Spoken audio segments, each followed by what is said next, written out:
Every choice we make shapes the future of our lives. Every single decision stacks and leads towards what we hope to be a positive outcome. However, some people often get caught in the thoughts of a negative outcome that can lead to decision paralysis. But what if I told you that there's a way to take decisions without any fear of negative outcomes? Deciding between two crucial outcomes often feels like playing Russian roulette, a massive gamble, because we don't know how they're going to turn out. We hesitate, we procrastinate, and we often second guess ourselves into oblivion. But what if we started viewing both outcomes as favorable outcomes? What if you came to terms with not just the decision, but also the consequences of the decision leading you to execute flawlessly? Does that sound interesting? I'm going to share that with you. But before I do that, let me first explain the biggest and the most hidden cost that most people end up paying without even realizing for every single decision they take. So, let me tell you a story about two people. One is a manifesting and property management guy. One is an artisanal filmmaker running a boutique agency. The manifesting coach had a business of $60,000 a month, but life got in the way. He had a health scare, he needed operations, he ended up traveling, and he got super busy with his property business because that was suffering due to the global macroeconomic situation. And his coaching business started suffering and declined all the way down to zero. The filmmaker made amazing, beautiful documentaries that were very close to his heart, and he won lots of awards. But these documentaries paid next to nothing. He realized that he needed to make money because his family and his expenses required that he step up his business to provide for his family. The manifesting coach realized that he was sitting on his coaching business, trying to save his property business, and had dwindled it down to zero, and instead he could just grow his coaching business to pay for his property business to go back up. The talented filmmaker finished one project, went to another, finished that project, went to another. The manifesting coach signed on with me, and in 2 weeks he made $15,000 US. The filmmaker connected with me after 2 years and is still going from one low-paying project to another low-paying project to another low-paying project. They're both amazing business owners. One just realized the hidden cost of doing nothing in 2 months, and the other has not realized the hidden cost of doing nothing for more than 2 years. Such is the nature of the human condition. This is the biggest hidden cost that most people don't realize. But we're human. We make good decisions, we make bad decisions. Let's move on to the decision-making criteria that we use to make the best decisions. The first and most important thing is to identify, define, and write down and become very aware of your inherent values and principles. This becomes your framework for taking all decisions that are always in line with who you are, your ethics, your principles, your moral compass. If making money is your top priority, it's got to be the first one. So for example, in my guiding principles, self-respect is a lot higher than making money. So about 20 years ago, I was working for a tech company. I was heading their marketing, launching new products, having a great time, learning lots of things on the job. However,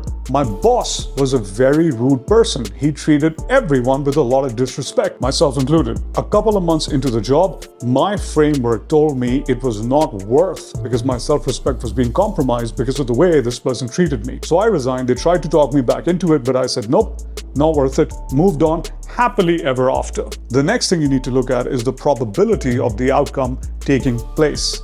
Meaning, how certain are you that the outcome is going to happen? So for example, integrity for me is again much higher on the scale than money. So when I'm dealing with team members or business partners, agency owners who are making promises that they're not keeping, and they're assuring me that they're going to keep those promises going forward, I'm uncertain. I don't know if it's going to happen or not. So for certainty, I look at past behavior, because here's the thing, words lie, behavior doesn't lie. And so if the past behavior does not show me that their words match their actions, the decision becomes very easy for me to part ways. Now, the third factor is the cost to reward ratio. Meaning, what is the cost of the decision versus what is the reward or the potential outcome of the decision? So recently, a client of mine who's a fitness coach doing about $30,000 a month shared with me that he had become very interested in networking events. And he told me that he planned to go for a 10-day networking event in July. So we broke down the cost of those 10 days, which came to $10,000. And I simply asked him, will you make more than $10,000 by going to the event? Or will you make more than $10,000 by staying and just working on your business? The answer was he would make a lot more if he just worked on his business. So he decided to cancel the trip and stay and work on his business. It's also called shiny object syndrome. The moment our business stabilizes, all of a sudden our subconscious mind gets distracted or bored and we look for something fresh to do. However, most times in life, doing the boring thing day in and day out is actually what leads to success that can be replicated, duplicated, reliable, sustainable, so on and so forth. Now, the fourth factor is how the result is going to impact your life. What is the magnitude of the impact it's going to have on you and your life? So to give you an example, a client of mine came to me and told me that he wanted to shut down his group coaching program. He said he didn't know why he started it. He was very happy with one-on-one. He didn't like the quality of the people in the program. So I asked him, how do you feel about this as a financial option? Because if we shut it down, he was making about $500 a month from about 5 people in the program. He said, yeah, I do not care about the money. For me, feeling good, feeling inspired, feeling like I'm serving people and helping them move forward is far more important. The next week, he announced in his program that he was shutting it down and that if anyone wanted to work with him, they could sign on for his one-on-one, which was $7,500. 2 people signed on. He ended up making $15,000 in one day. But the decision-making criteria was not make more money. It was feel good and feel inspired. So since he clearly valued energy a lot more than money, he ended up making 30 times more money just by this action alone. And the fifth point and the last point, and probably the most important thing, is whether you can make peace with the outcome of the decision. And this is the one where most people go wrong most of the time. And this is why it is so critical to know and have your framework right in front of you and be crystal clear on what your guiding principles are. The moment my client became clear on what he wanted, which was not the money, but he wanted to feel good and feel like he was having an impact, he processed the decision of shutting down the program at lightning speed. Similarly, the moment it became clear to my fitness client that the 10-day trip was not really worth the money, he immediately was able to process it and focus on his business. And so proverbially speaking, the mistake we make is we try to have the cake and eat it too. That's not how life works. One factor has to be number one, and that factor has to trump number two. And the moment we become very clear about the sequence of the factors, it becomes extremely fast to process even the most distasteful and harsh decision in an instant, because it is in pure alignment with who we are and we feel good about it. And so the step that I use here that helps a lot of my clients is the future self framework. And what this looks like is, what would your future self say about your decision today? Would that version of you be happy and proud and thank you for taking the decision you took? Or would that version of you be angry at you today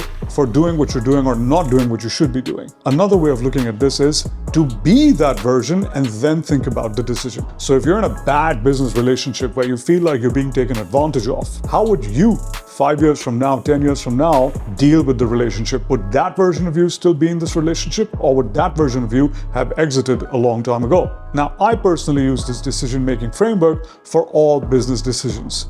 It's cost me a couple of sleepless nights because I'm human. I like to have the cake and eat it too. But it saved me countless hours, weeks, months, even years of putting up with low-quality people or working with low-quality people or being in relationships where I'm not valued or respected or being leveraged in some way that my self-respect doesn't allow me to be. And so for me, it's very worth those couple of sleepless nights where I'm angry and I don't want to take the decision and I'm judging myself. How dare this person treat me this way, blah, blah, blah, blah, blah.